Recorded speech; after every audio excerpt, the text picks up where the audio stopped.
yılqalab, aşıqlar özüge qaynatar zəhər.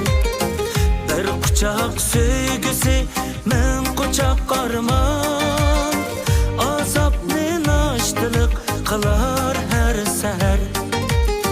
Bir qucaq söygüsü, min qucaq arman, azabni naştılıq qılar hər səhər. Aşıqlık o belkim en yaman caza, qiynaydı adamni ölümden beter.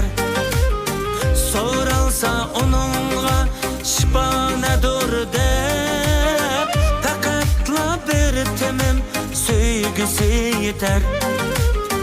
Aşıqlık o belkim en yaman caza.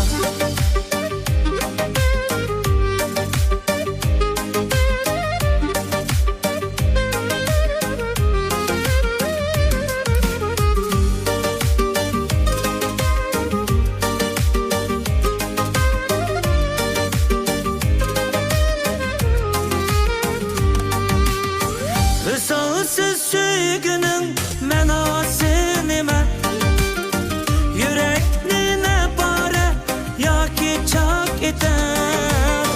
Kütüştünden baskan gözleri ahu, her nefes kaygı hem hasretni yutar. Visalsız söygünün menası nime?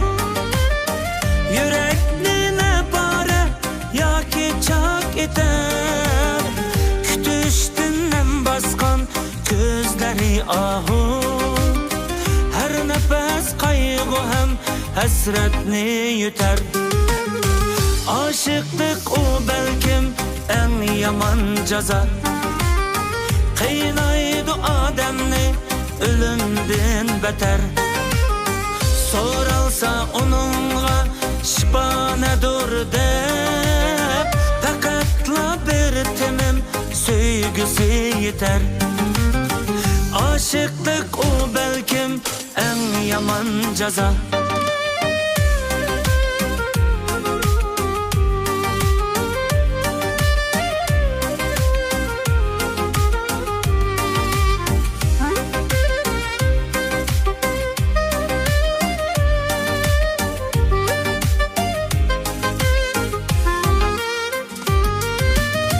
Aşıqlık o belkim en yaman caza, qiynaydı adamni ölümden beter. Soralsa onunla şifa nedir dep, faqatla bir temim söygüsü yeter. Aşıqlık o belkim en yaman caza.